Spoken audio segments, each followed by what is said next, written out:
Good morning. This is Nicholas from Gandora Gaming, and what's it called? Duelist Nexus reveals just keep on coming. I just went over the new Charmer card, and we just got reveals for the 4 new Altergeist cards. We also got a reveal for a new Dark Magician card, which I'll go over in another video. But yeah, let's just go straight into this. So, Altergeist, if you don't know, was one of the best control decks that ever existed. It's based around spellcasters, and the whole gimmick of it is that basically it's like spellcaster control. Meluseek attacks directly, like removes a card. Protocol, it like makes sure you can't negate Altergeist cards. Also, it's a monster negate by tributing an Altergeist control. Multi-faker special summons one from deck when a trap is activated. And then also, what's it called? Cocydius is like a negate, and it also negates attacks. And Sequoidus is like bounces a card, which is pretty solid. So let's actually go over the new Altergeist cards. It's also a link deck. We also had to link climb into a link 2 that negates spells. Also gains attack to whoever it's pointing to, which is also pretty solid. So let's talk about the new Altergeist. You have Altergeist Mallowisp, or this is a level 3 light spellcaster tuner effect monster. We're finally getting tuners, because if you don't know, we actually have a really bad synchro that we never play, but now we actually have tuners, so who knows? Let's just see how good it is. You can only use the first and second effect of this card once per turn. If this card is added to your hand, except by drawing it, you can special summon it. Okay, that's already a pretty good effect, because we also played personal spoofing. So you gotta do personal spoofing, return Altergeist card, search this card, then this card special summons itself, which is pretty solid. And then if this card is normal or special summon, target one Altergeist monster you control, or one Altergeist monster in your graveyard, except Altergeist Mallowisp, special summon defense machine, but it can't activate its effects this turn. You lost me there. I thought this was gonna be like a really cool like interruption. The idea is that after you activate multi-faker, you're gonna activate spoofing, get this card, special summon this card, and then maybe like quick synchro, or then whatever you reborn, then you can use its effect. But the fact that you can't kind of sucks. But it is a free extender that like helps you link climb and helps you synchro climb. So I'm not against it. I would say this card's definitely pretty solid. It actually makes it more, not as a control deck, but actually as a combo deck, which is quite strange. We also got a new Altergeist Patrainer. 1 level fire, spellcaster effect monster, 500 attack, 300 defense, link Karibo target. You can only use the second and third effect of this card once per turn. This card can attack directly, but who cares? It's 500 attack. If this card inflicts damage to your opponent, draw 1 card. If this card is sent for the field or graveyard, send 1 Altergeist card from your hand, deck, or face-up field to graveyard except himself. I'll be honest, I don't think we're playing this one. The reason why we play Meluseek is that when it's sent to graveyard, it adds any Altergeist monster to hand. Also, when it attacks directly, it's then like removal. It like sends a card to grave. So I don't know. This card, drawing one's nice. Foolish Burial one's nice because you can Foolish Burial the trap card, so which is nice. Or you Foolish Burial some of them other Altergeists because they could either be reborn from grave or you have a graveyard effect. But just using your normal summon on this thing when you already have 2 pretty solid normal summons in the deck, I don't see it. We also have Altergeist Amnesia. This is the new Link 4. They finally have a boss monster. Dark Spellcaster. Link effect monster. 3,000 attack.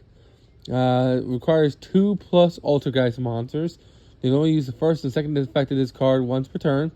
First effect, if this card is Link Summon, send 1 Altergeist trap directly from the deck. That is amazing. The only issue with that is that we're already going to have the traps. They're not really hard to get. Not to mention, personal spoofing isn't listed as an Altergeist trap, so it can't set personal spoofing.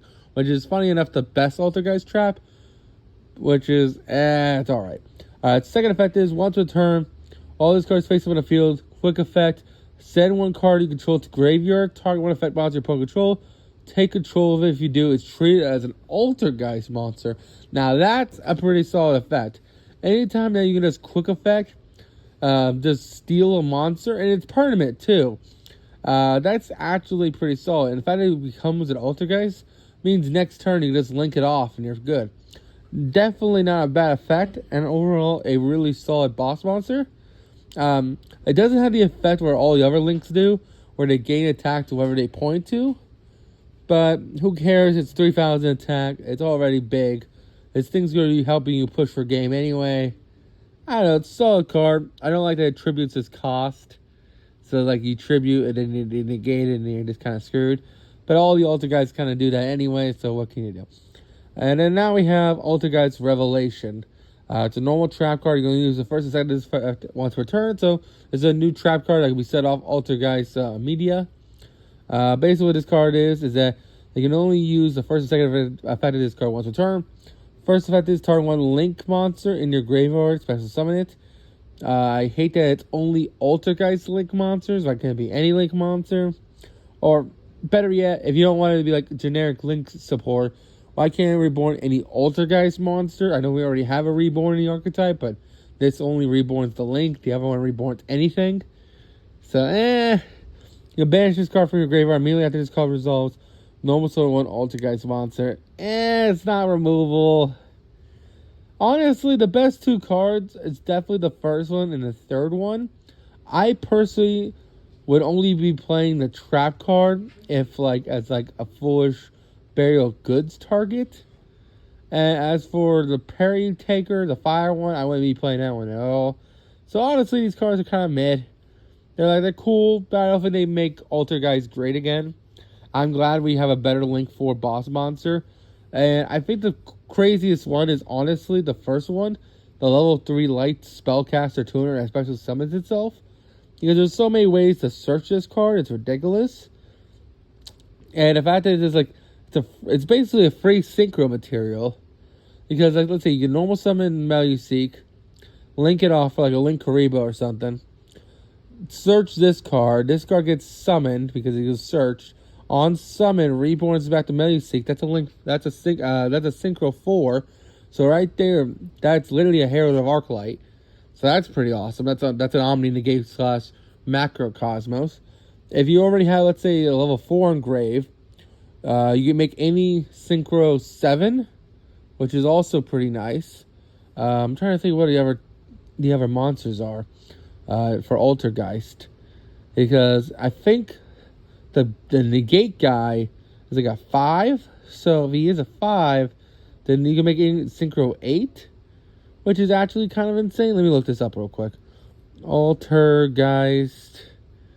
Yeah, so Kakuri is a level 5. So this plus that equals any 8 synchro, which is pretty solid. Multifaker is a 4. Oh, Marionette, my bad. Marionette is a 4. So that makes any 7, which is pretty solid. Multifaker is a 3. So 3 plus 3 is 6. 86 synchro. Sequidius is a 2. So 5 synchros. And then, like I said, Meluseek and Procuri is a 1. So 1 synchros. Overall, a really solid card. It gives us access to a synchro pool, which I never thought Altergeist would be. Even though they are a synchro. It's hard to say they're a synchro deck because they only have 1 synchro. That synchro is Altergeist Dragaverge, which is a common, by the way. 1 tuner plus 1 non-tuner monster. If your opponent's special summon monster declares an attack, return 1 Altergeist monster you control to hand to get the attack. If this card is tributed and sent to graveyard, special summon this card. It's not a good card. Trust me, don't play this card. But now you have access to synchro 6s, 4s, and 8s, and 7s. That's actually pretty solid to open up Altergeist as a playable strategy. Now, again, we are a control deck, so we still have the extravagance and prosperity. We probably not play prosperity now because we don't want to banish everything in our extra deck. Our extra deck actually matters now that we're playing synchros. It definitely makes the deck stronger because it gives us more diversity in our card pool. But that's really about it. The fact that it's just a tuner that special summons itself and doesn't lock you into Altergeist, is just pretty insane. I don't think any of the cards lock you to Altergeist, to my knowledge. Yeah, I don't think so. So, overall, I think the tuner is insane, which is great. But other than that, everything else is okay. The Link 4 is cool, but we already had a Link 4 that was already solid. Not to mention, we have a Link 2 and Link 3 that's solid too. Especially Hexia. Hexia is a spell negate. And the other one that helps us push for game, the, what's it called? The Memorgate. So, I don't know. We already had a Link 4. I feel like they wanted to give us like a tuner. They should have just gave us a new Synchro boss monster. Just because, well, we already have Synchro. And I don't know, we already have the Link boss monster. I don't know. You tell me. Anyway, hope you all enjoy. Don't do anything stupid. See you all on the next one. Bye-bye.